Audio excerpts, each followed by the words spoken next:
you see you have the collective behavior, and you would like to understand it at a sort of a, instead of microscopic level. You want to develop a theory that can understand the system at the sort of a coarse grain level. And the hope is that that kind of theory would be more general, that not only describe, fish school and bird flock, but also describe collective behavior in, let's say, bacteria swarming, and as well as the motility assay that we talked about, the kinesin microtubule system that we talked about. So the idea is all very good, and it all started with some discrete model, microscopic discrete model, like VCheck model. But VCheck model runs into a problem, basically because the order parameter has a symmetry, O2 symmetry in 2D. People argue that whether what VCheck saw in his numerical simulation was real or finite size effect. Can it really have long range order? Does something really strange happen? Or just because the system is dirty, so in active matter.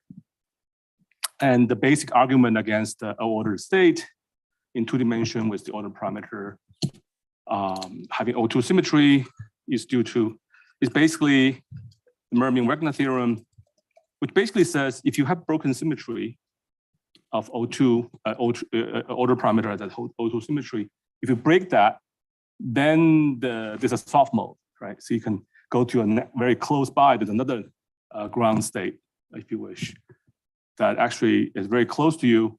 So going there is actually cost you very small amount of energy. And because of that, any little bit of fluctuation will actually take advantage of that soft mode and destroy you in low dimension. That's basically the argument that I gave at the end of the lecture, last lecture. And so that there's a problem, right? And next in this lecture, we'll try to understand whether there is a mechanism to go around it, because this after all is a non-equilibrium system and many strange things can happen. So the question is how. Okay, any questions so far? Okay, good. All right. In that case, let me open up my lecture 2.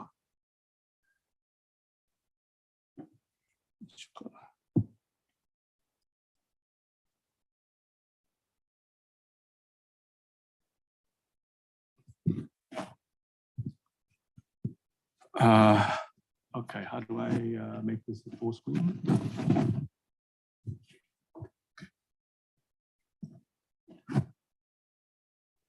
It's just this one. Okay, good. We want to go back to the first chart. Yeah, okay, so a lot of math. Brad can testify for me that I was working on this chart very hard until the last minute. I just sent them out to you guys. So in the meantime, I got very, very good at typing equations in Microsoft PowerPoint, which is a pain, such a pain. Anyway. Yeah, but that something doesn't work, like the coloring and all that stuff, seems to be native to the power. But anyway, so okay, so this is where we left with, right? So in the equation at the top, we looked at the fluctuation around the ordered state. And as I told you, the parallel part of the fluctuation is irrelevant, meaning that it decays very fast to its final value. The soft mode corresponds to the vertical, the perpendicular component of velocity fluctuation, right, around the ordered state. That's the V-perp. So if you just look at the black part of the equation, and that's what we looked at last time, because it's all linear, you can solve it, and you can look at the fluctuation itself, and you find that it diverges logarithmically in 2 dimensions. Right? That was the point that we ended last time. Now, what about the blue term, right? So is the blue term this nonlinear term? In the linear analysis, of course, we neglect it. saying that it's small, right? Claiming it's small. But since the linear theory says, I'm going to diverge, so you have to consider the nonlinear term now, right? Because it's going to grow, become not small anymore. So you have to consider the second order term, the high order term. But how do you know it's relevant or not in the sense of hydrodynamic limit, right? We talked about hydrodynamic limit last time. What it means is that when time goes to infinity and when length scale goes to infinity, right? In that limit, is this nonlinear term important? How do we even start thinking about it?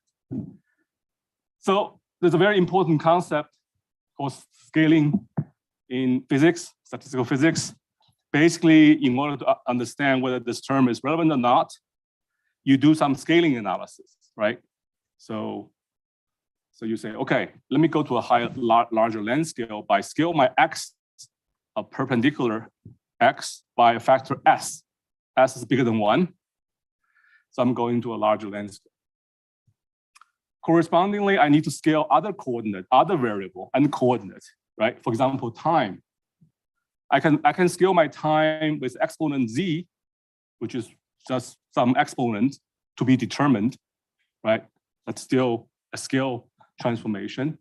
And because you already break the symmetry, you're moving in a particular direction, the direction in the parallel direction and the perpendicular direction can scale differently, right?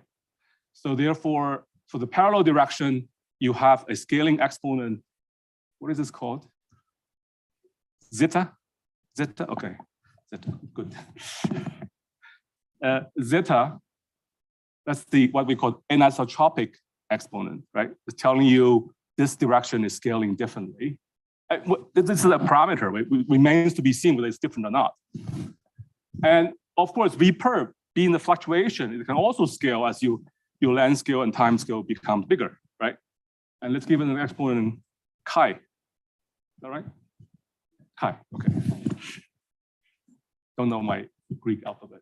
Anyway, so these are the exponents that people usually use. Actually, these are all conventional. And Z is always used for the kinetic exponent and so on. So you put them in and you say, okay, I want this equation to be at least look at how does each individual term scale after I do the scaling in the variable, right? So the terms are dperp. Oh, dperp should be down here. Let's screw up in Microsoft. Type. Huh? Oh, D's S, sorry. I copy and paste from B and S is same. Sorry. Good. I'll change that tonight. Yeah, so this is S, sorry. And so basically you change the variable. What happened is that then you change the parameter, right? The parameter will change accordingly. So how do they change? They change very trivially for these prefactors, dperp, we just go to dperp times S z minus 2. And the parallel will just go to S z minus 2 zeta. What about the noise term? Noise term is trickier because you have to think about noise not by itself, but by its strength, by its correlation strength, right? By its variance, delta, right? How does delta scale? Delta scale because the prefactor also scales as well as the variable also scales, right? In the delta function.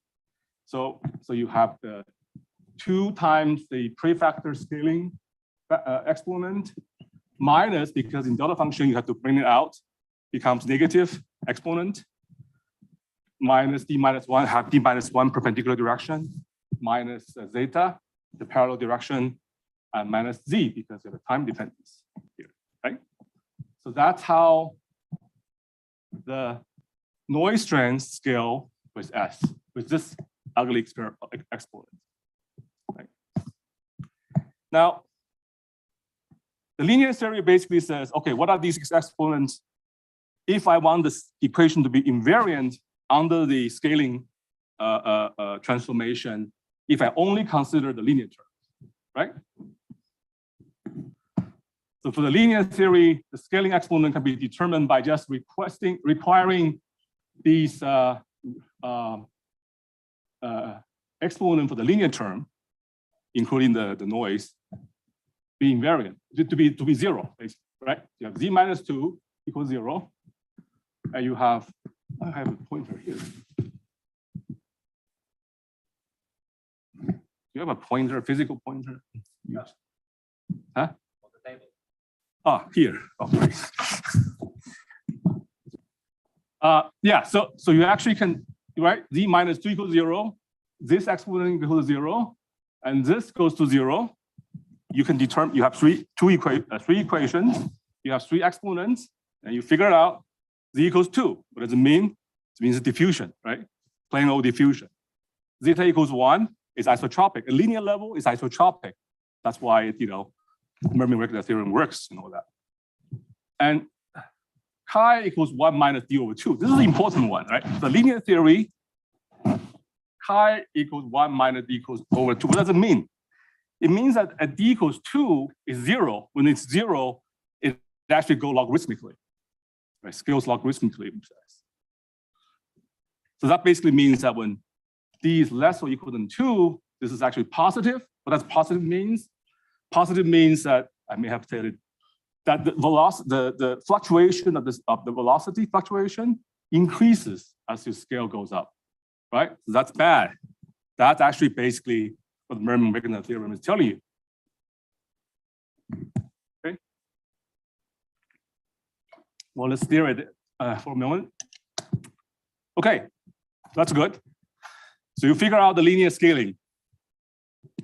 So you can use that then to ask the question whether the nonlinear term, right, coefficient lambda, or lambda 1, how does that scale, right?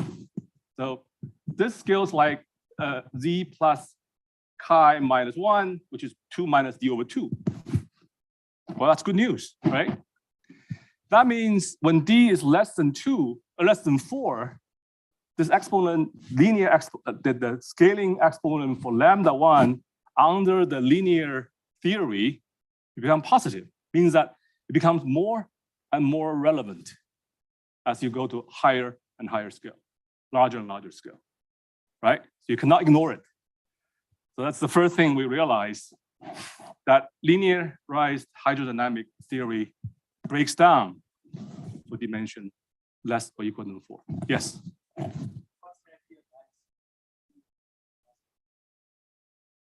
Well, it is. Well, it is. I just showed you. Yeah, but the exponent exists means that it is scale invariant under these, given these exponents, right? Yeah. Yeah. Yeah, no, that's just the existence. I just show you exists a scaling, and with those exponents, what's called linear scaling exponents. And this is what the linear solution will have to satisfy, right? And for that solution, linear solution that you get, which satisfy the scaling law, the nonlinear term actually will scale, it could become larger and larger. Yeah.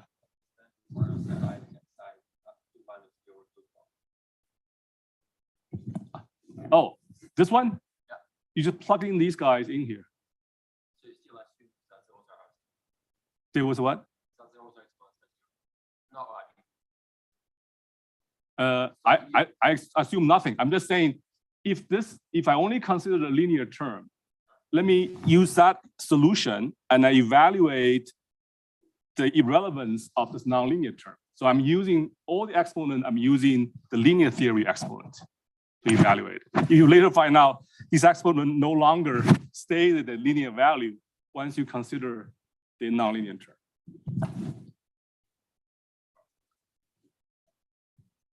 Okay.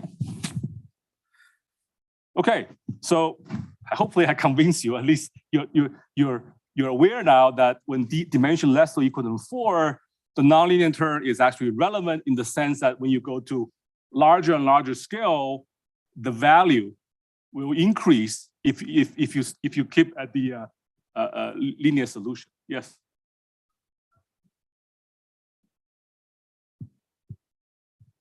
I haven't told you anything about non-equilibrium yet, but This one,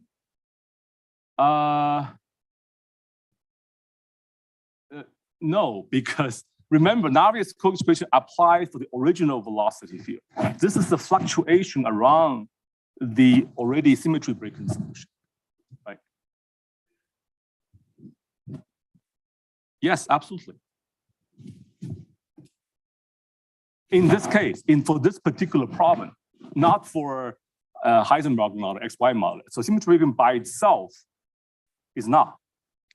But symmetry breaking plus the convective term, the advective term, right? Symmetry breaking basically corresponds to the alpha v minus beta v squared v term, right? The 5/4 term. That's what happened there. That term in combination with this breaks detail balance and breaks, it makes the system non-equilibrium.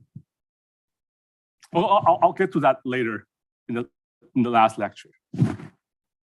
When I can show you exactly how detail balance is broken.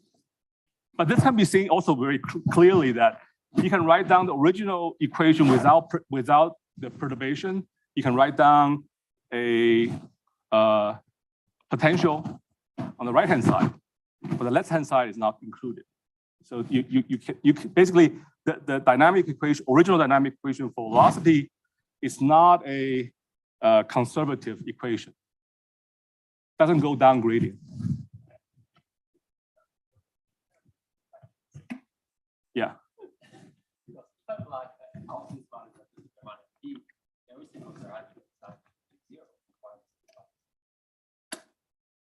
Which one? So you say that on the bottom, you said that 6c minus 1 equals 2 minus 0.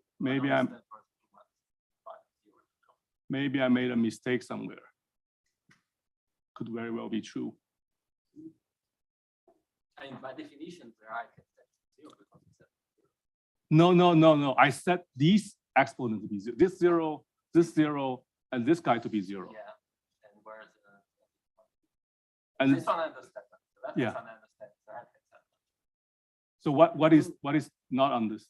You enter those values on the blue line.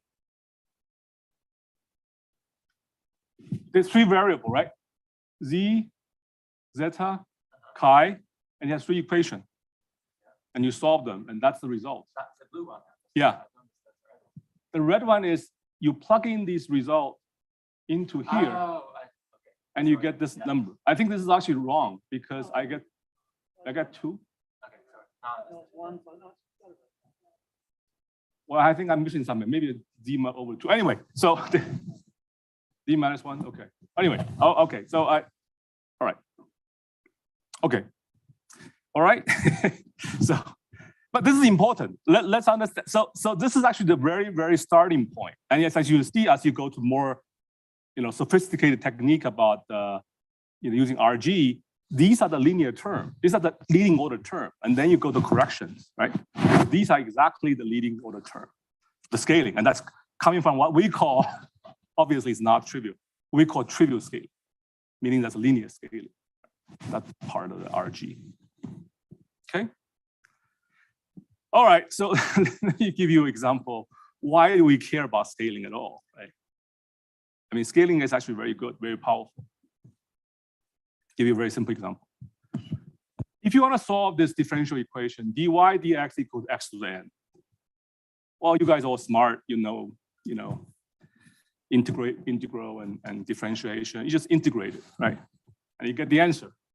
Y equals this, x to the n plus 1 power. What if I'm dumb? I don't study algebra. I don't study integration, differentiation, all that stuff. But I noticed something that is interesting here in this equation, right? If I scale x to alpha x, at the same time, I scale y to y n plus 1 over y times y. The equation is invariant, right? Which means that this equation, the solution has to be able to be written as like this form, right? With some function, I shouldn't say y. Yeah, y anyway. Then I say, aha, I know how to solve this. I just let alpha equals x. So what you end with y of x equal to y1, x to the n plus 1. right? Without solving integration. But of course, I'm up to a constant, right?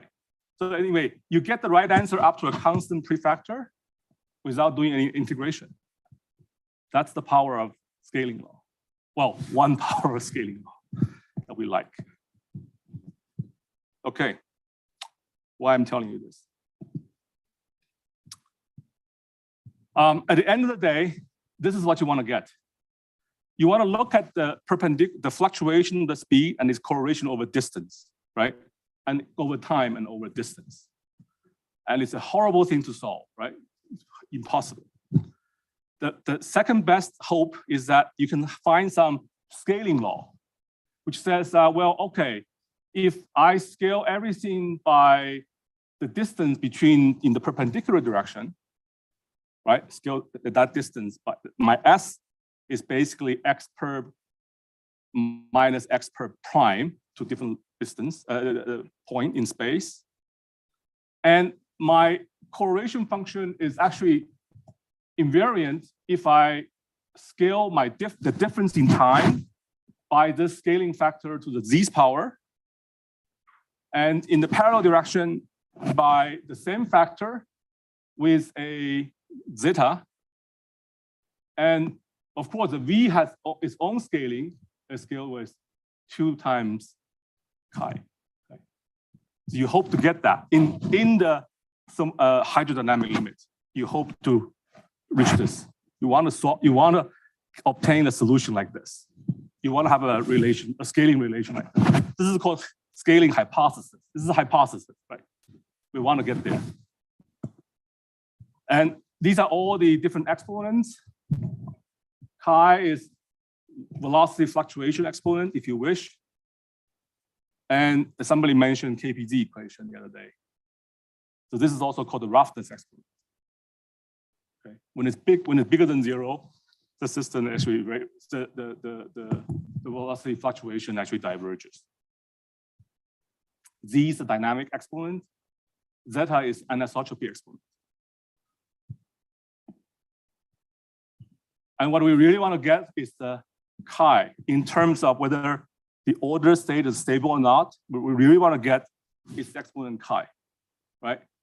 If it's bigger than 0, then your system is disordered, meaning that the stable state, even though you can create out of asymmetry breaking, the fluctuation will kill you. Okay. When chi is less than 0, the order state is actually stable, can be stable. So how do we determine these exponents? How many people know about renormalization group theory? Okay, pretty good. No, I mean, I think this one complaint about this community of soft matter, or I mean, particularly in biophysics or maybe even active matter, is that people don't get the education they get from traditional condensed matter physics, which include RG, which certainly, you know, we all know and love in the old generation. Okay.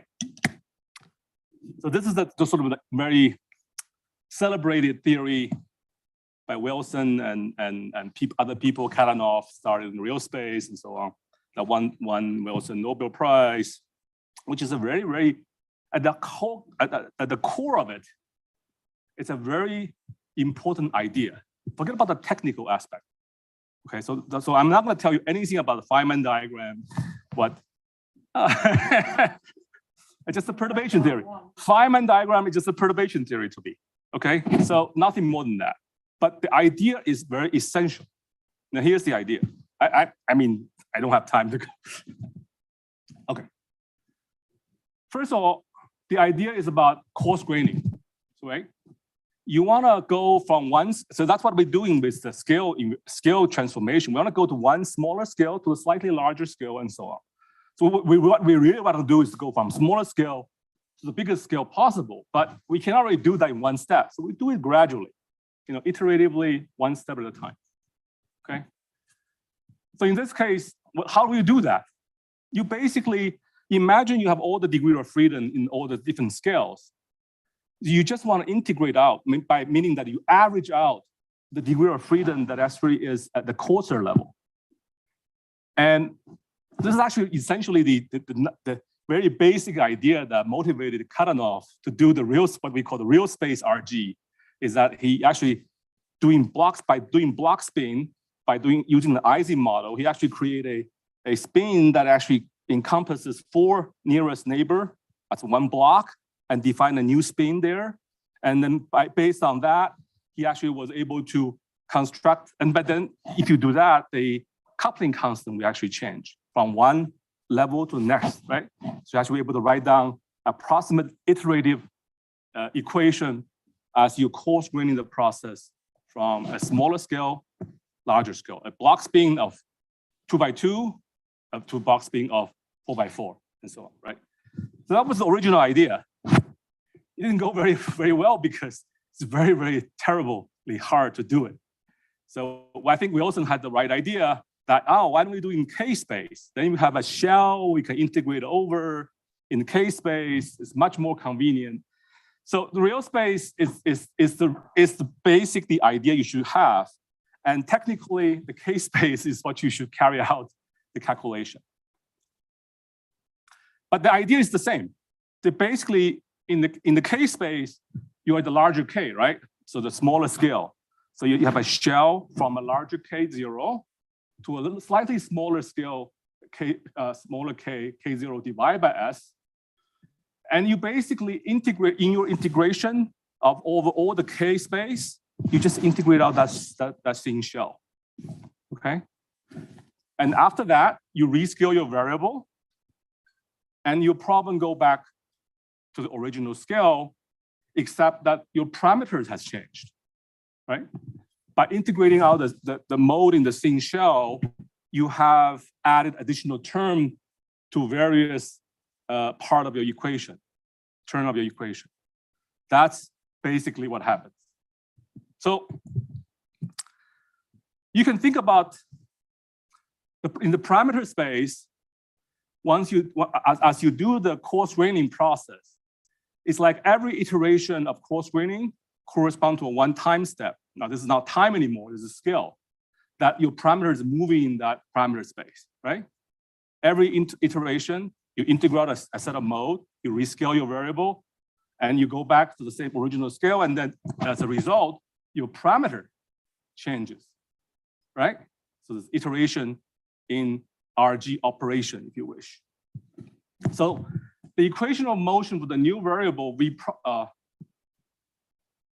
P prime, I say, and the new coordinate system retain the same form, but they have different coefficients, right? And let's, parameters, and let's say all the parameter is this collection of parameter P of S, right? And that include D parallel, D perp, delta, and lambda.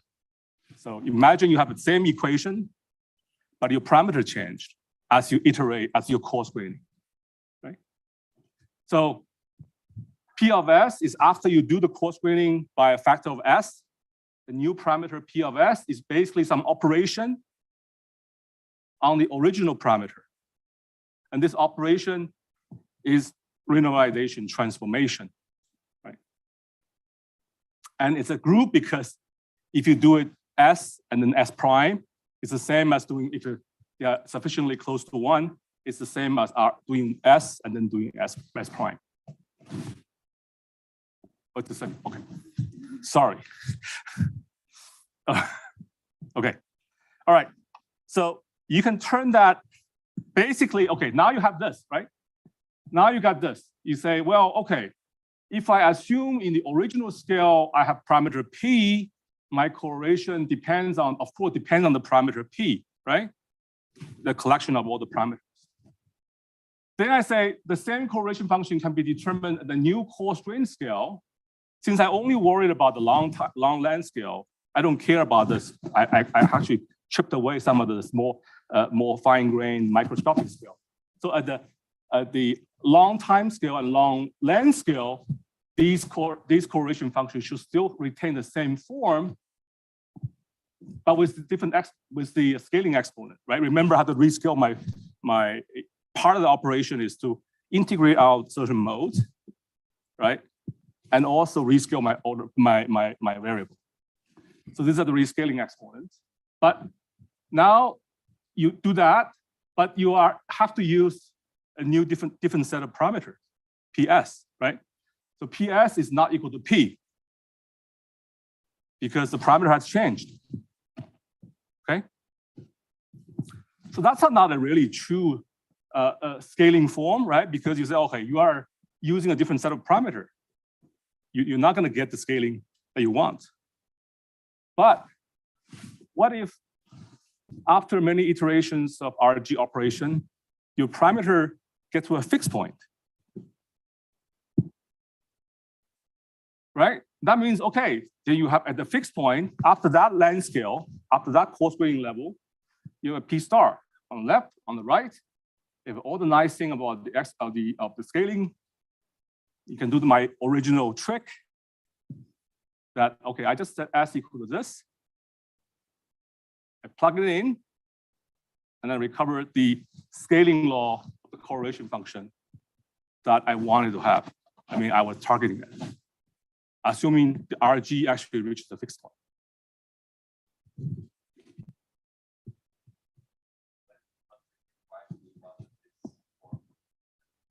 Oh, this form will tell you how does it, so I'll get to that later, how to utilize this form to solve our problem. For one thing, not only we have this form, the most important thing, the zeroth order thing is that I also get the exponent.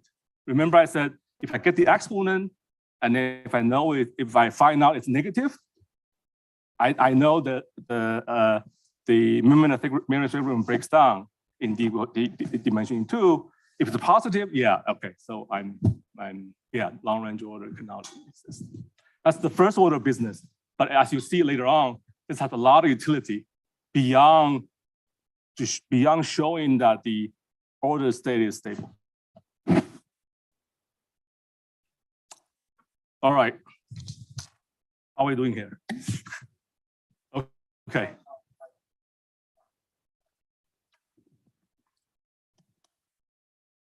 This is probably like a whole semester of course, right? Okay, good. I'm just don't want to scare you guys. I think this is a lot of fun. I think what all I'm going to have is the central idea is, first of all, coarse graining. And coarse graining doesn't change the form in the equilibrium system of the Hamiltonian. In dynamical system, doesn't change the form of dynamic equation. It only changes the parameters. So it corresponds to a flow of parameter in the parameter space. And that may or may not have a fixed point. But if you do have a fixed point, you are in business. You can, a lot of good stuff can happen, like here. Okay. So I told you about these exponents, right? What are these exponents? So I have 3 of them. So basically these exponents, you choose these exponents so that you can reach a fixed point, right? So, but basically, if you imagine you have an infinitesimally small increase in length scale, so S equals e to the dl. The dl is a small number, infinitesimally small number, like here. You actually can write down the flow in the parameter space by differential equation, by ODE like this. Okay, so if delta L is infinitesimally small, my move in the parameter space is also infinitesimally small, and you can just write down this. And all this good stuff about hidden here in the red, I'll tell you are exactly the linear scaling exponent I write down in the first chart. Oh, maybe second. Are these guys, right? Trivial scaling. You don't have to do any perturbation. You don't have to integrating out any large K mode and so on and so forth, and you get that. The integration of coarse graining by integrating in the K space, the shell in the K space, result to these things. And these things can be obtained by, I didn't mention Feynman diagram, okay? But perturbatively, Feynman diagram, don't be scared, it's just a perturbation. right? It's a good way to organize your perturbation by in the order of G, right? So this, you can think about it's a polynomial form of G, starting with G equal, the G equal 0 term is already here. So G is a effective non-linear coupling. So it has lambda in it, remember, right? If lambda is 0, you have a linear theory, right? Boom, boom. This is actually up to linear order and quadratic, so linear order and above, right? So if lambda equals 0, linear theory is true. The fixed point correspond to all of these guys. These guys correspond to this, and this go to 0. And you look at this, right? It becomes positive. That's not good. That means that one of the lambda actually is going to increase, right? So that's not a stable fixed point, right? So lambda equals 0. This equation thus goes to 0. It's satisfied. And if I at the same time say lambda z equals all these exponents equals 0, as I said, it's a linear theory. So lambda equals 0 is a fixed point, right? For these values.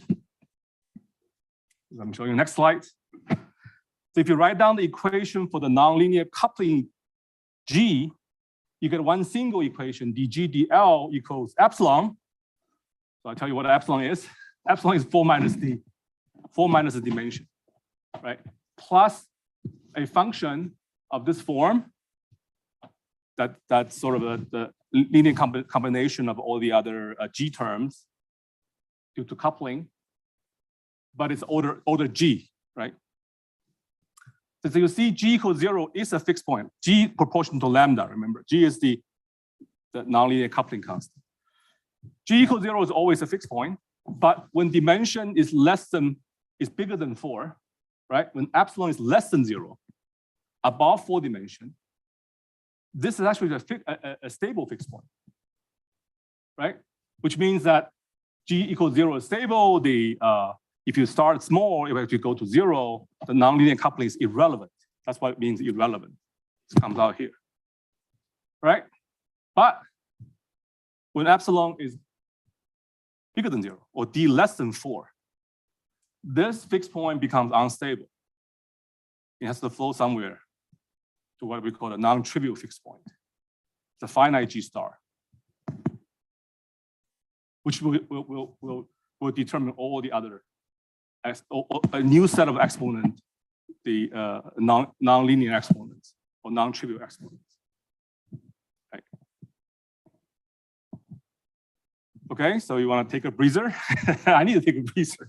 There's a lot of ground to cover. Yes.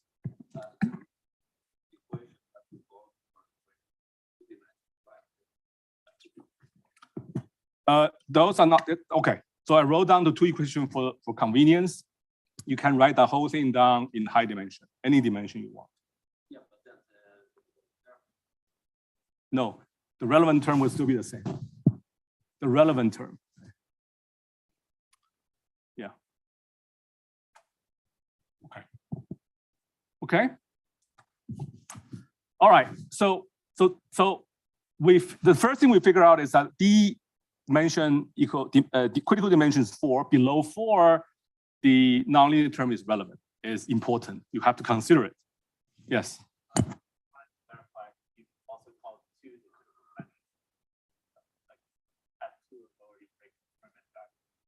Oh, yeah. So that, okay. Yes. So, okay. So that's for the linear thing. For the linear thing, for the V perp to diverge, that's another, yeah. So you're right. So I should be careful. That's for the, even in the linear theory, if you're above 2 dimension, you are okay. The V perp, the fluctuation of velocity is not going to destroy the long range order. But even within the linear theory, if you're below 2 dimension, that critical dimension, then you are in trouble. Yes.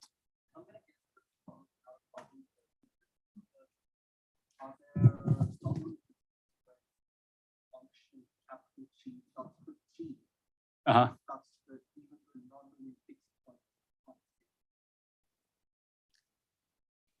Well, okay, yeah. So if okay, so this is like dynamical systems, right? So if you have a one-dimensional system, this is unstable, you have to flow somewhere. Of course, you can diverge all the way, but once you have a fixed point here, it will have a finite region of attraction. But of course, it can be more complex. You have another fixed point here, which set the boundary on the higher end for this nonlinear fixed point. And beyond that, it actually still can go to infinity. So there's a lot of interesting things can happen. A lot of, most of the problem we treat with happen to have this kind of flow diagram.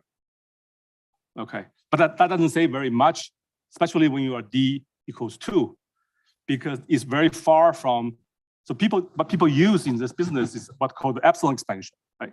So you want to say, okay, my fixed point is proportional. If you solve that with epsilon equals positive, and with a linear term that's proportional to g with some negative constant, then you flow into this kind of situation, right? But you say, okay, what do you mean by doing perturbation? Why can't you have to go to higher order unless you say G star is small, right? G star scales with epsilon. So G star is only small if dimension is actually very close to 4. So a lot of the things are hand waving at this point because perturbation theory can only go that far. So people spend their life doing, maybe Peter did, hundreds and go to second order, right? 2 loop and so on. Only your friends, right? You ask. So basically, by loop, I mean each loop in the Feynman diagram, you have one loop diagram basically called a linear term in the GG, and you do 2 loop, you have second term and so third order term. Of course, if you're very close to 4 dimension, then you can safely stop at 1 loop. But if you're far, then yeah. So I spent a lot of time calculating, at least on the order of hundreds of these Feynman diagrams. But that's okay. So I'm not going to tell you anything more about that, but just to say that there is this idea that the 2 things you have to remember. One, there's an upper critical dimension for the linear theory to hold, right? Below which you have to consider nonlinear term. And the effect on the nonlinear term, one of the very likely possible outcome of the nonlinear term is that you have a non-trivial fixed point where the exponent has to be determined by these set of equations, and it's going to be different from your linear exponent. Okay.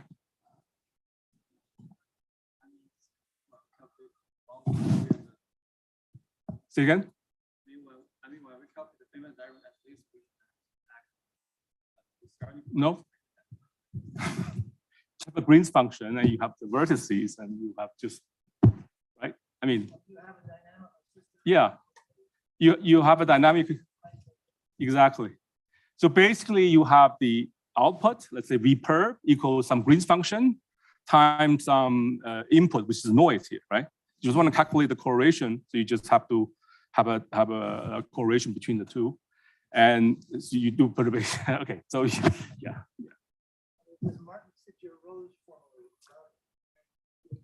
Yeah. Yeah, if you want to know more about it, I suggest you to look into, okay, so a systematic way of using RG to treat the dynamic equation was described in, first in Sunken Ma, the book by Sunken Ma, but it was also done for the KP, but people know about KPZ equation a lot, right? So it was done very systematically for KPZ equation. Right? So that's a dynamic equation. It's actually doesn't have a potential, doesn't have action. Yeah. But if you want to go the action route, there's also other way. You have introduced some auxiliary parameter or variable, which then, I never understood the meaning of auxiliary variable, but for me, it's more easier to do this directly. Anyway, okay, all right. Okay, so this is a horrible equation to solve because, each one of the G perp, G lambda contains even the one loop, tens, if not 100 diagrams because of interaction and so on. And even if you can do that, it's not very convincing because you're away from dimension 4, so you may have to go to higher order. So so it's a very difficult business.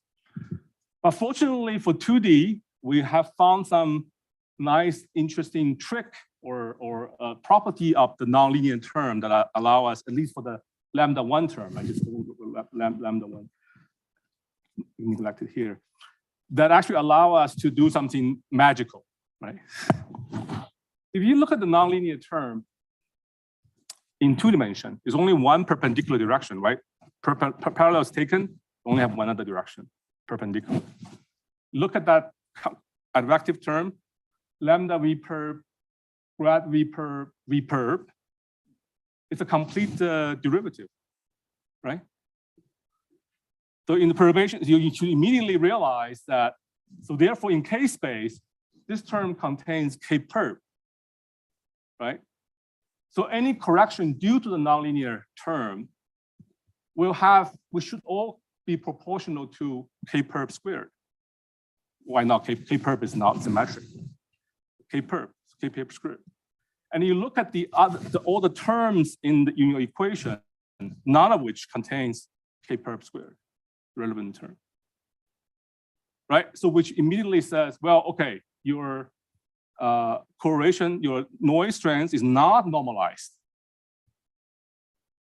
And your D parallel is not normalized.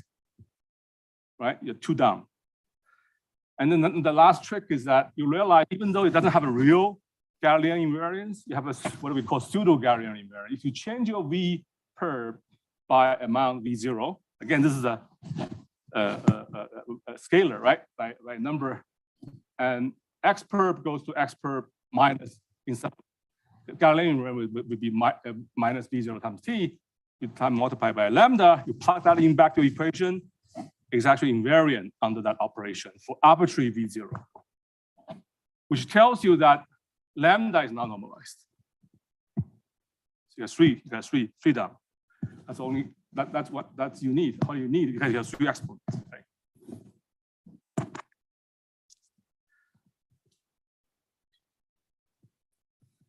So again, these equations, because these 3 are 0,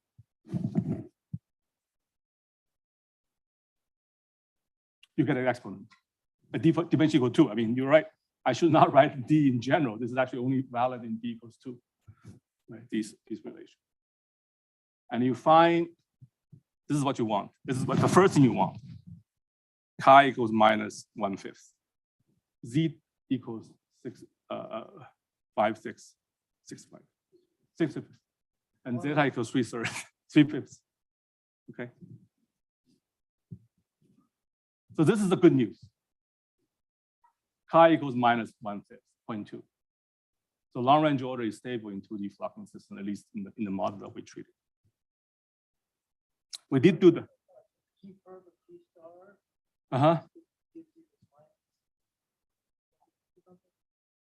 Which one? So you got a value for C. Yeah. G perp of G star.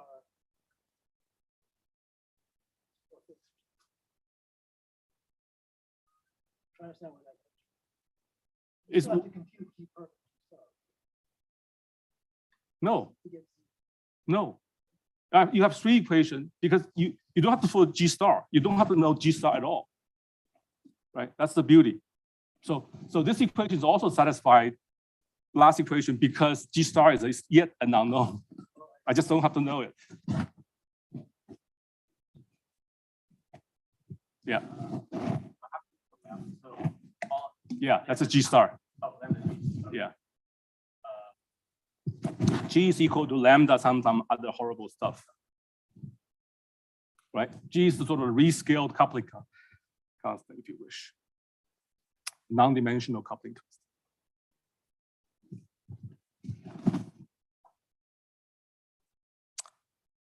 Okay, so that's all I'm going to say about the 2D flocking model and having a long range order. Okay, so there's a lot of detailed calculation you can go into. There's a lot of exception for this because I'm neglecting certain terms which may not have this property and so on.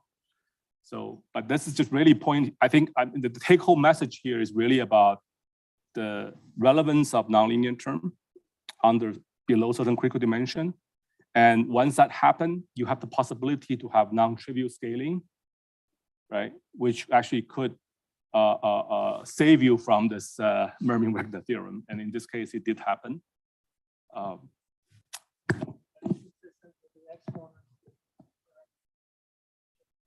No, Bichat never did in ordered state, right? He was looking at the transition point.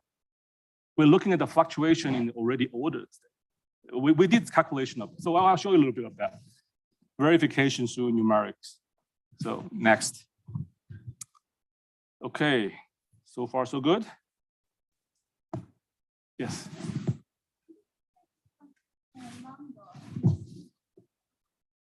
Yeah, I'll tell you next. Yeah. Yeah, I know it bothers you when lambda is not one, but it's yeah. Okay, I'll show you. Okay, now, all right, good. I'm so happy went through this. Okay, this worried me. Right, I have to go through this in 45 minutes in RG and all that stuff. Boy, you guys are smart. All right, okay. Now this is the fun stuff. Now we have established the order state is stable even in 2 dimensions. Now we can really think about, okay, you have the order state, but you do have noise. How do you characterize the fluctuation around the order state? You're moving along, but you fluctuate, right? How do you then, before it was even more, so fluctuation may kill you, may not even totally destroy you. Now it's just the perturbation. It's just the fluctuation around the order state. The next question is that, how do we characterize this fluctuation around the order state? So let me remind you again what the order state is. Order state, the purely ordered state is everybody's moving the same direction. So there's no spatial variance of the velocity field. It's all pointing the same direction, right? V0. And the density doesn't fluctuate, right? It's constant density. That's the order state you are perturbing around. And you want to know how does fluctuate, what's the characteristic of fluctuation? Think about sound wave, for example. Right? Think about that you have, perturbation here and there, and sound can propagate. Sound wave is nothing but, fluctuation of density, local density, right? So how does, what kind of a characteristic mode of fluctuation that's supported by the by these kind of active flow model? Yes.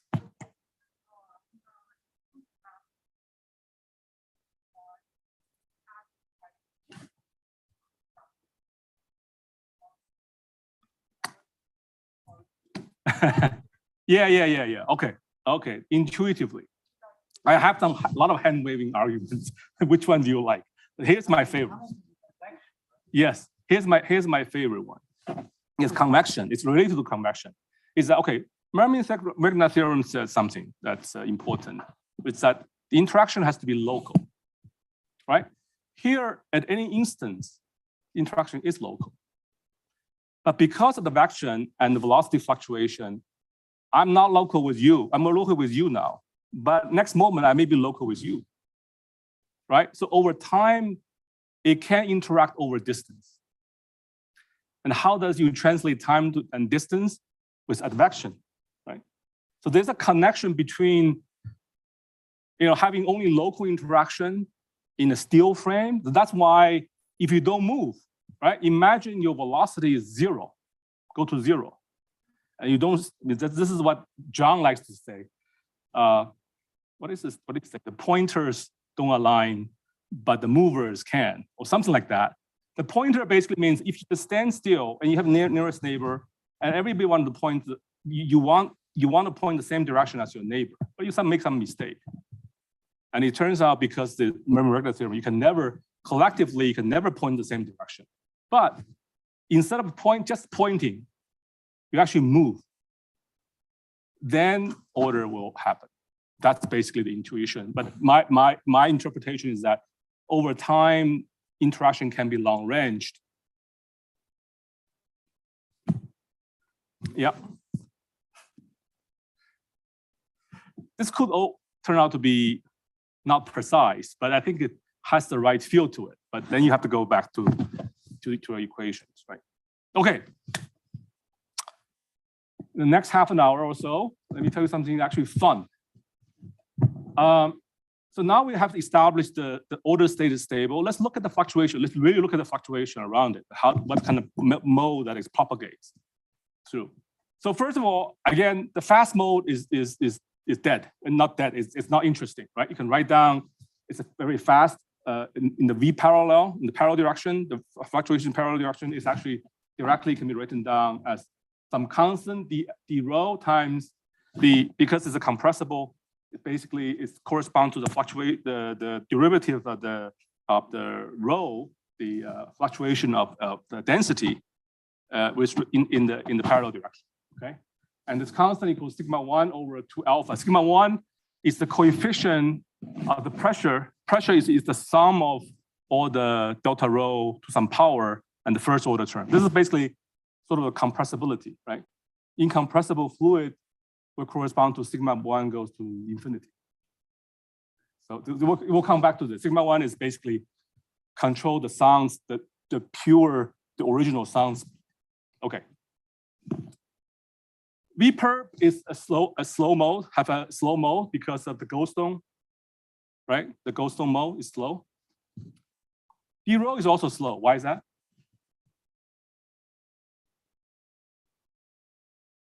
Conservation law, right? Okay, so you have, but they're coupled, right?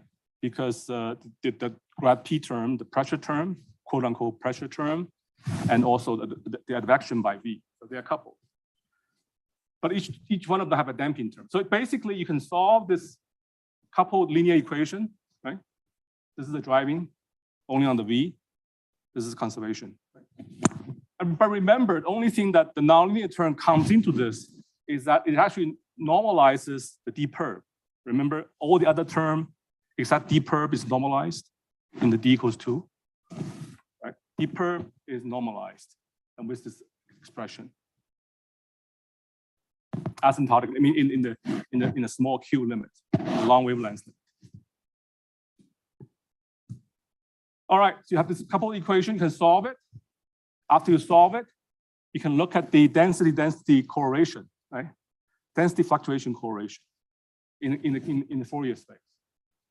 So grad rho, delta rho, Q of omega, basically equals this. Denominator is basically the off-diagonal term product divided by the determinant of this matrix, right? Linear equation.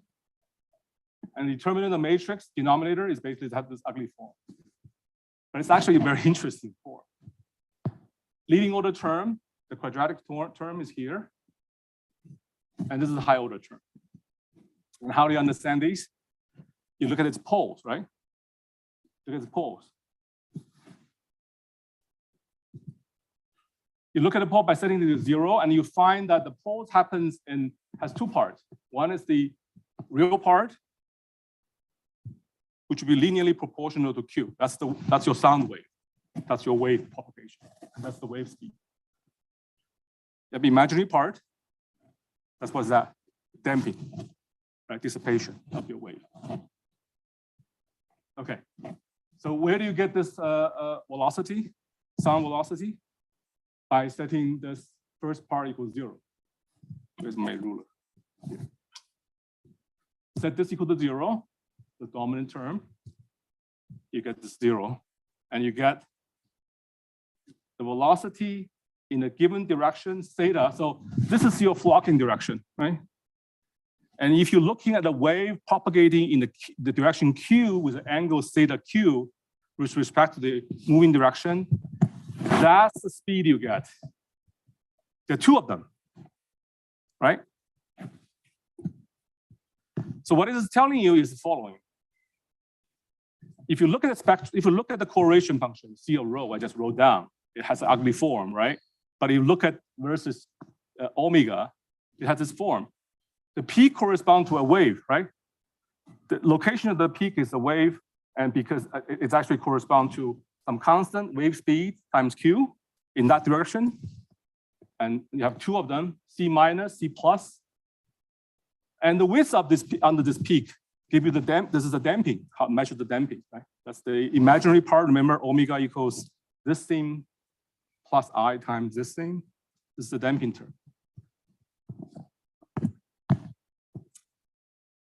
Sorry, for given Q, yeah. For given magnitude of Q. So you change the angle. And also you know a lot about the depth. So all we have done in the previous half lecture was try to calculate normalization of this thing, right? So basically we spent all that to say, well, okay, really it's have a very stronger damping than the pure linear theory, right? Z is actually equal to 1.2 instead of 2.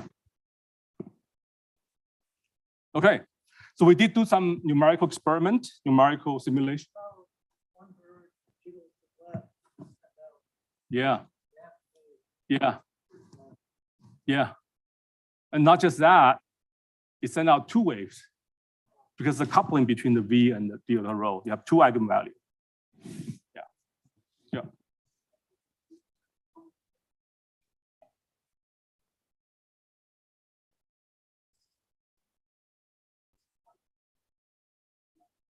Yeah, lambda equals not equal to 0, right?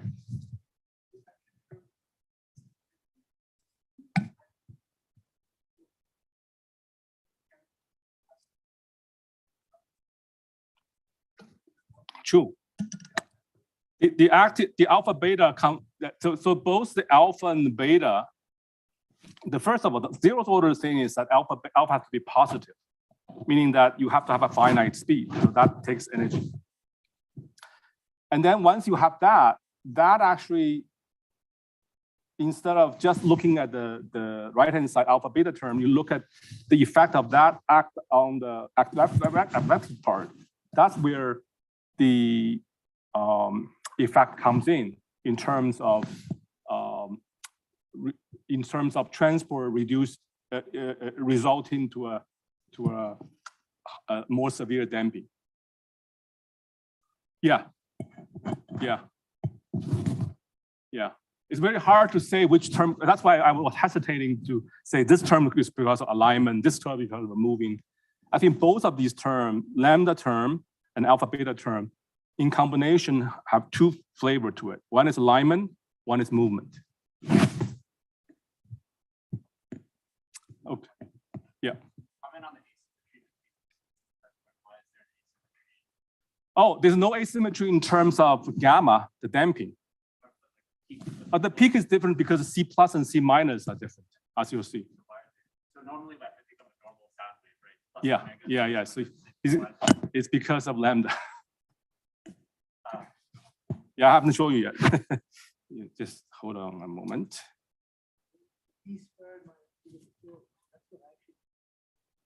Yeah. Yes, that's true.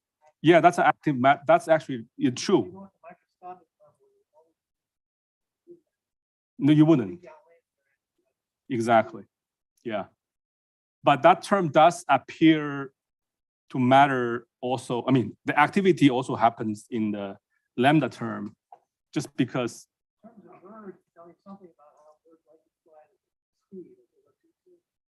Yeah. Yeah. Exactly. Yeah. It's something that nobody really knows what controls it. Or whether there's an advantage of having certain speed, because as long as there's a speed and as long as you can have order, right? But many other things depend on that speed, like the sound. Okay, I'll show you. Okay. All right, where am I? Okay, so we did a bunch of simulation to verify some of these predictions from the theory. The first thing is about the fluctuation. So we spend all this time talking about fluctuation, right? So we look at fluctuation of the rho, the density fluctuation. So we have a full formula for rho of let's see, do we have it here? Yeah, we have rho for omega and Q and omega. If you integrate out the omega term, that equal time correlation, basically the area underneath this curve, you get density fluctuation, right? Basically equal time density fluctuation. If you're sitting at the same, if you look at the same at a given moment, and you look at the density fluctuate from place to place, that's but basically captured by the integration over in the area. And that's what you get. Integrate over the omega, you get this form, right? Remember, through RG or through scaling, we have a scaling form for this, which will result to a scaling form for that. Basically says when Q parallel is much less than Q perp to some power, and this is always true, almost always true. Yeah, so because Q, remember Q is very, very small. The high wave in large wavelengths, small Q, and this is actually a small exponent. Okay, smaller than 1. So this is most of the cases like this, and we look at it by looking at this is actually QY is the Q parallel, which is 2 pi over L. L is the system size. So it's actually very, very small. But you vary QX. So these are the. I might get it the other side. Anyway, so this is the limit. This happens, and you see the exponent is, if you look at the simulation result, it's definitely less than 2, right? It's minus 1.2, and the prediction is actually Z is 6/5, right? So it's close. In the other direction, right? If this happens, if the Q parallel is actually much bigger, the very, very thin slide of K space, this actually Q parallel is actually, Z is actually two times zeta. So this is parallel to the -2 power. And you see, roughly speaking, that's actually about right. And we did the numerical experiment way inside the ordered phase, right? So this is the order disorder transition, way inside here. We have the symmetry breaking and well established state.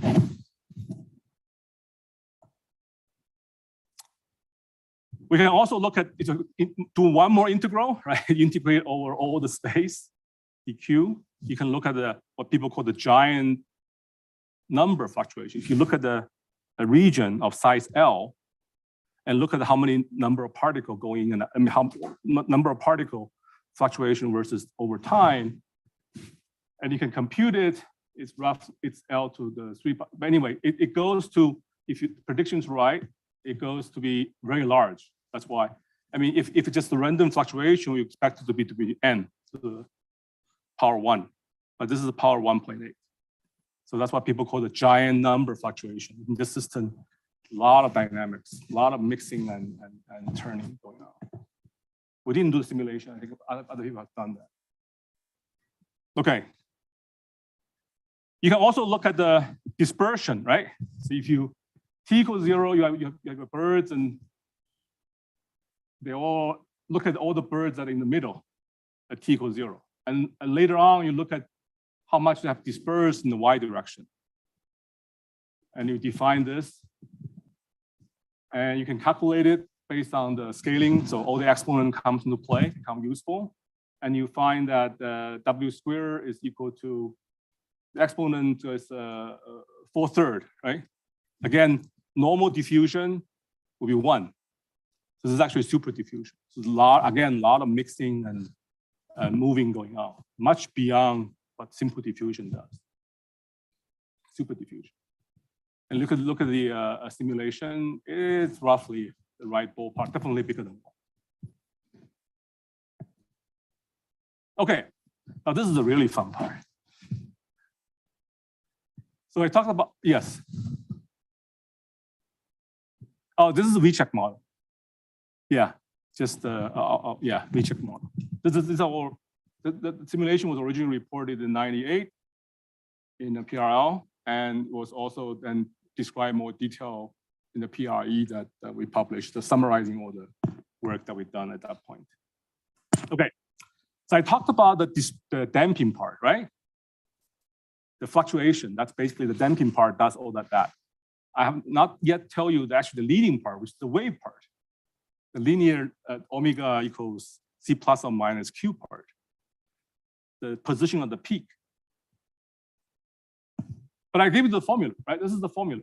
So if you plot this for different angle, if you plot each point corresponds, this point corresponds to C minus, this point corresponds to C plus, and you sweep through all the angles.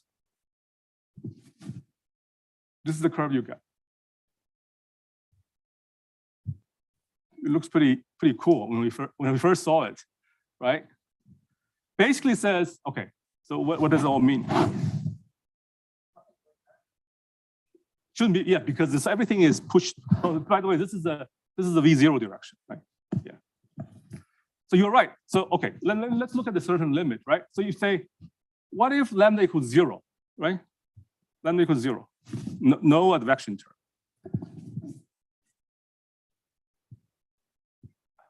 Lambda equals 0.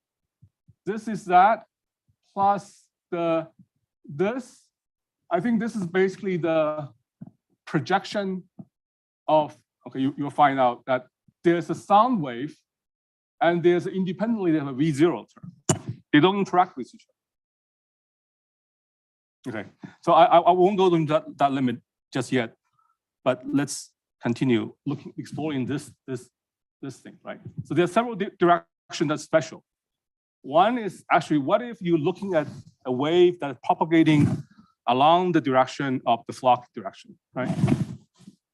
In other words, say that Q equals 0. So the blue line corresponds to the direction you're choosing. And then you find there are two dots. You have two wave speed. Actually, it turns out if you look at the equation in this direction, these two modes are decoupled. So remember, the reason you have two eigenvalue, two wave direction, wave speed, is because you have V perp, the velocity fluctuation, coupled with density fluctuation, right? In this direction, they are decoupled. In other words, in this direction, so this is what we did numerically, that you find that for C rho, square one, it actually has a higher speed. So this one. What is that speed? It's V0. Just this density wave just being carried by the flocking speed. Okay. This guy, if you look at the fluctuation of the velocity, perpendicular velocity, you find only had one peak and a smaller value. What is that? It's a red dot.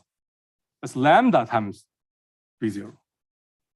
So it's only moving because it's being affected by a reduced speed, because there's a lambda in front of it. And in that direction, they actually decouple. Yeah. Oh, because this one is at lambda V0. This one is at V0. Right? The density actually travels just being carried by the flocking speed, V0. The velocity fluctuation is only be carried by V0 times lambda. Remember, there's a lambda, the nonlinear term is lambda times V per grad V per, right? That's the one that being carried.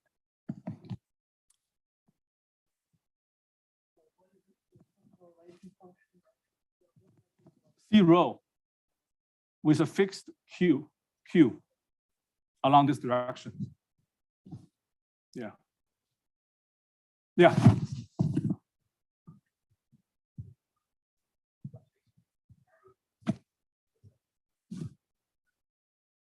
Oh, just mean that you have some little fluctuation. So somewhere the bird suddenly becomes more, but they're also moving with some speed, with the speed V0. So that's why it's being carried. Because remember the equation for conservation of birds, actually a strictly conservation law being carried by the moment by the V. So V is equal to V0, zero approximation, then it's actually being carried. V perp is a little funny, right? V perp is fluctuation of the speed. If you look at the convective term which carries it, it has a lambda in front of it. I don't have an intuition of where that lambda comes in, but that from a microscopic point of view. But that's the measurement. So in this model, we didn't put in lambda or anything, right? We put in the R equal the V-check model, R radius, the density, the noise strength. That's all we put in the microscopic. This is what come out. And it turns out in this particular parameter choice, lambda equals 0.75. I don't know why, but it just come out that way. I'll show you the experimental as we blow your mind that people actually can measure these things. Okay. So if you're moving with the bird, density fluctuation. Yeah, that's the first. That's in that direction, in the parallel direction, not in the other direction. Okay, so I'll tell you another direction. Yes. Yes. Oh, there's many trials. Yeah. You basically you average over many trials. I think I forgot the detail, but you do have to average many trials. Yeah, each trial will be. But you cannot over average over time because this is actually versus time, right? You look at dynamic. You look at it in omega space. Okay, you do many trials. All right. What is the other direction? It's the perpendicular direction, right? If you go vertically. Actually, this is actually very. This direction, you look at the equation, it gives you that plus or minus is just basically plus or minus C. What is C? C is sigma 1 rho 0. In this direction, you have no sense this whole thing is flocking in some velocity V0, right? You're ignorant of it. So what you have? It's a pure sound wave. It's a symmetric sound wave that go, plus or minus the same magnitude. It's a pure sound wave. So again, you can test it. I didn't plot the other side. Other side is purely symmetric, like this. But you look at the peak, and versus the so you look at the peak position versus the n plus and perpendicular in the wave number in the perpendicular direction. That's how you can measure the sound speed. Remember again, I did not specify the sound speed. I don't know what sigma 1 is. I know rho 0. I don't know what sigma 1 is. So this is a way you can actually measure sigma 1 in the hydrodynamic equation based on a microscopic simulation. So you can actually measure the sound speed. That is the number. Yeah, exactly. That shows, first of all, exists. Not only that, I actually can measure it now. Right. All right. Now, if you look at this equation, how many variables do you have? You have lambda. I just told you lambda is the ratio, if you're moving in the parallel direction, it's the ratio between the two speeds, right? The red and the green, 0.75. Other parameter is V0. I also know that. Right? Another parameter is C. I also know that because the vertical direction, I measured the speed in vertical direction. If you go theta equals pi over 2, there's no parameter left, right? Now let's do a test. That's what we did. Now we're moving in a different direction. Let's say this is 2 versus 6. The QX, QY ratio is 2, 6. This is A2. One this direction, one this direction. These are true predictions. These 4 points. And they are right on. Okay. Last 10 minutes, I will show you something really fun. This is really exciting. Yes. No, it's just no. The waves are in the same direction. It's just the wave speed is different. You have two waves hitting you. So why is it? I would have thought it, it would be fast if they all align at theta equals 0. No, these are all about fluctuation. It's not about moving it by itself. So remember, there's actually a zeroth order term, which is the v equals v0 in the parallel let's say x direction, and rho is equal to rho 0. The density is actually fixed. Yeah. So like if I look at like that figure 8, there's like 2 peaks where I look at the big group is not quite strict. Here. Yeah, so on the left. Yeah, so on that, the one that you just pointed. Yeah. Which one? The left one. This one? Yeah, so if you look at the far right, Yeah. not that other outside curve. Outside curve? Yeah, so I follow the angle, I go around, it dips it, and it comes back up. Ah, this one. Ah, interesting. I don't know. that's actually interesting. So at some point, you actually can move faster than V0. Right. If there's a particular angle, you actually can go faster than this, right? Yeah, that's true. Yeah, I don't think, well, I'll stop at that. It's very curious, yeah. It will depend on lambda also, I suppose, yeah. Hold your question.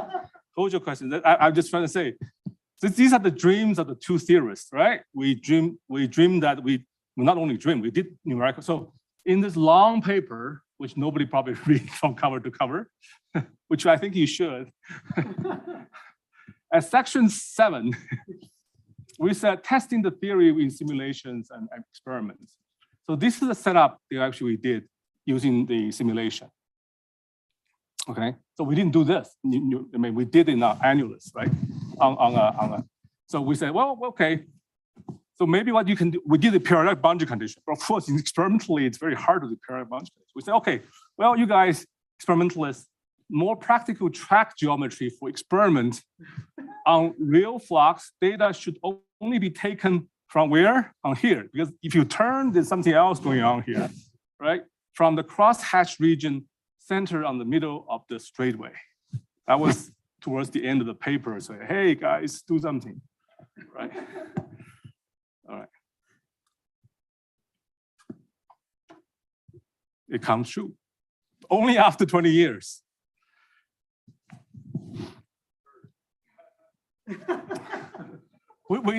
In our paper, we didn't say bird. We said any kind of active. We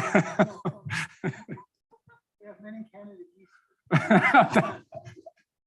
I wish they could do something, but anyway. So this paper published 2018. Our paper was 1998, so exactly 20 years, right? It was published recently, let's say. Look at this. Somebody actually is listening. Right? This is the track. They use some mechanism which I don't quite understand. I mean, maybe somebody can know. Basically, these are colloid particles. They can be polarized in certain particular way, and if you put the electric field in the z direction, they actually can move in the xy direction, but in any random direction. So the alignment comes in because the interaction between two of these little beads. The bead's about 4.8 micron in diameter. The track is, this hatch region is about, I don't know, maybe millimeters. And this is about, the bar is about 100 microns. And they let it loose. And they did more than 1 million, the little colloid. They put it in, the injection. And once they get there, they turn on the field. And now, there you go. All right. This is the fun part. As promised.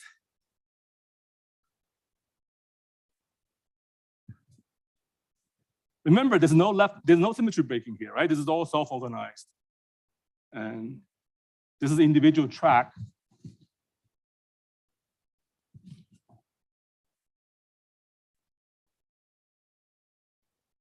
So they cross each other. This is just amazing. Anyway, not only did the experiment, just reflection.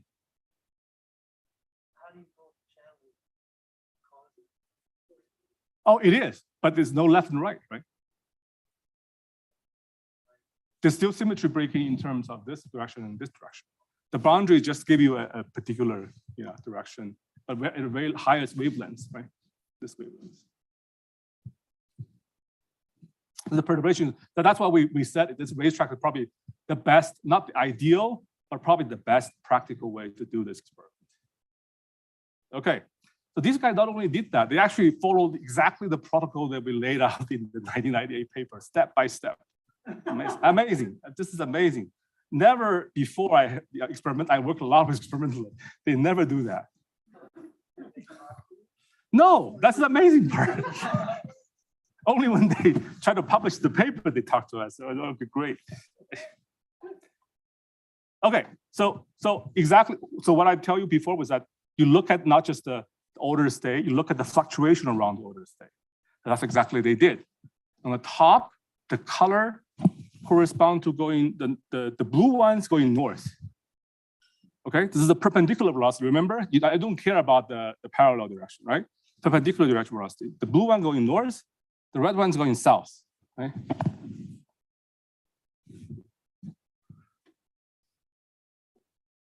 See the blue one's migrating upward, and the red one's going down, and they interchange color. So anyway, that's just the movie, but they did tons of analysis. I'll show you. This is just fantastic. Okay, so that's velocity fluctuation, right? V-perp. This is V-perp.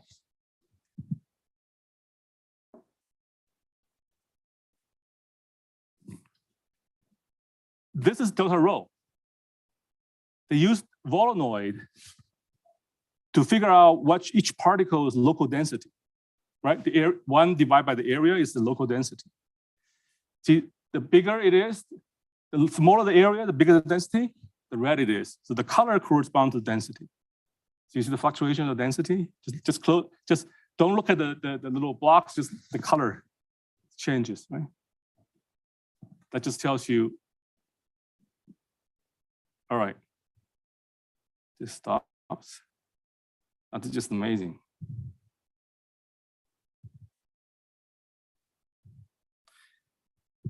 All right, so they did many analysis. For example, they did make sure the distribution of velocity is actually there's a real symmetry breaking. Remember, what is this? The Goldstone mode. Yeah. Just fluctuate around here. It doesn't go around. So it's a true long range order. They did the radial correlation, density correlation. Didn't see much in terms of the radial function, radial distribution function. They look at this is the correlation. Remember, in the perpendicular and the and parallel direction, you have a different damping or different decay. But they saw different decay. And this is the part that I mentioned, the giant number fluctuation, delta n square, and slope 1 is here. There's many tracks. Slope 2 is here. I think the prediction is about 1.8. So it's closer to 2 than 1, definitely. But you definitely see something there. Ah, look at this. Look at the 2 peaks. They did the correlation as we prescribed in a particular direction. It's 2 peaks, both for the VQ. This is the particular direction, both for the density and then the velocity, V-perp. And they mapped onto this using the same polar plot for the velocity. Yes.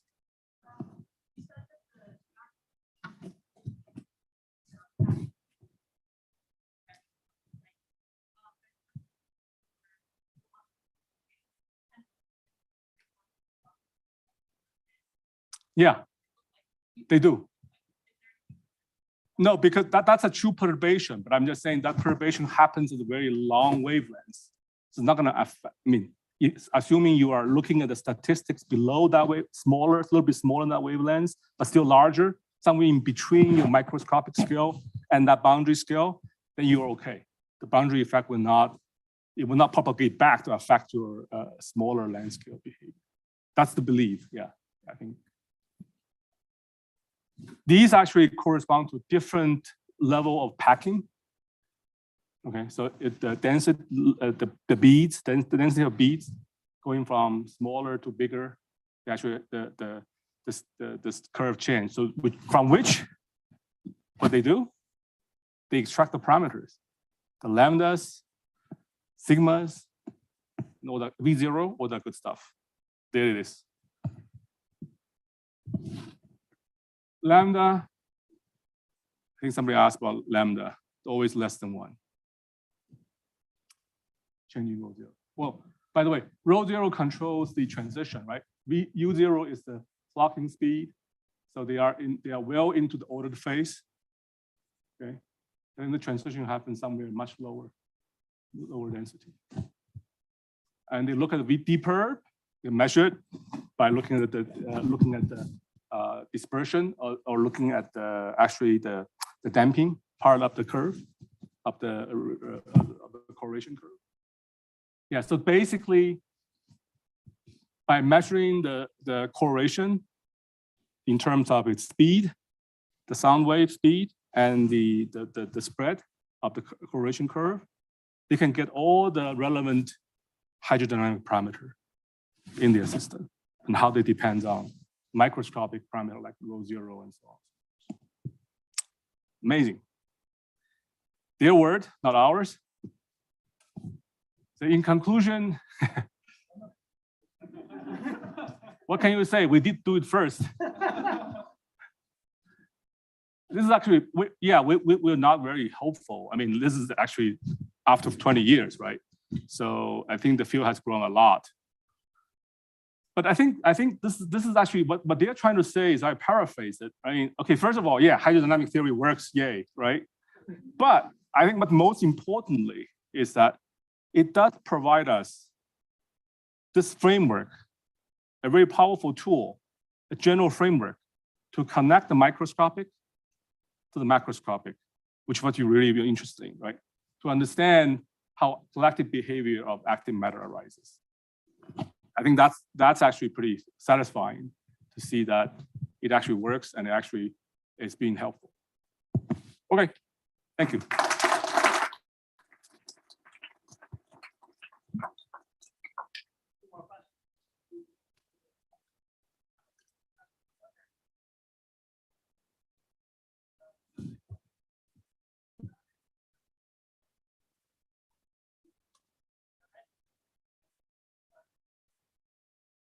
There's no.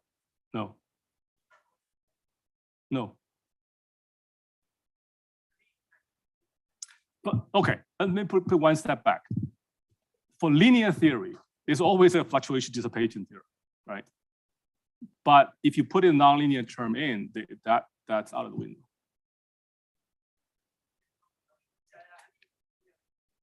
Linear response theory, you always have a fluctuation dissipation theorem. They're just, I mean, to me, it's quite trivial, right? But I think for a full nonlinear theory to have that is actually not easy. Trivial because it's a linear response, right? Yeah, you just have a deterministic term plus noise. So you can treat the deterministic term as a relaxation, and that's just your dissipation or whatever you want to call it. And the fluctuation, we just have the noise strength divided by whatever the coefficient in front of it. And you call that fluctuation dissipation theorem. That's linear response theory for me. Nothing, but the real fluctuation dissipation theorem is a little bit more involved. Well, I mean, we can discuss about it. We think a lot about this issue in other contexts, but I can tell you that yeah, it's an interesting way to think about it. For example, if you think about that in the fully developed theory, you get a KT that depends on omega, right? You get a temperature that depends on, you get a negative temperature or something crazy like that, right? In a driven system. So it's an interesting way to contrast with equilibrium system, but it's not very helpful really to understand this.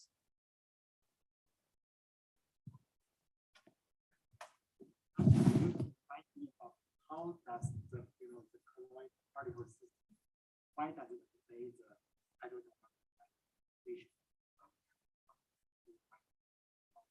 What is the role of the electric field? Oh, yeah, sorry, I cannot tell you. I think electric field, what the little bit I understood is basically it's the energy source. Yeah, so allow it to move. So it has to, it always moves. Yeah, so it has an engine. So you can tune up and down. So if you turn off the electric field, then nothing moves, and then you don't have the fucking behavior. In terms of alignment, how do they align? That actually I don't know how what is the microscopic mechanism for them to align, right? Remember, there's two things that's important for flocking. One is they have to move. Another thing is that they have to be able to align, right?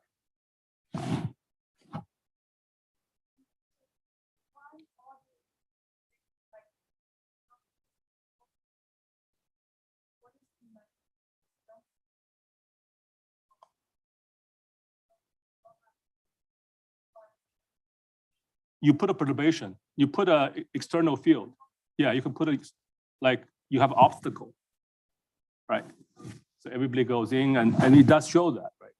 or you can do something much softer, like you have a potential that guide, external potential that guides it.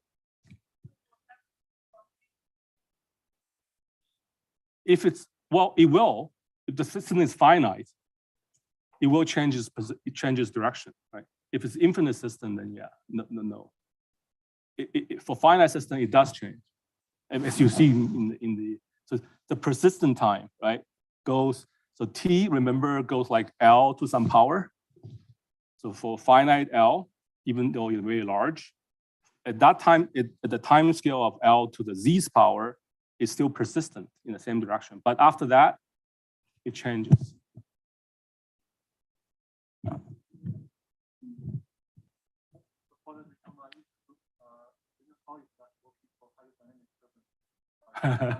You ask Peter. Okay. So if Peter has to invent some other trick like large N expansion. These all work with the V squared minus V to the fourth power. Yes, exactly. Something, right. Yeah. There's nothing fixed in it. Yeah. Right?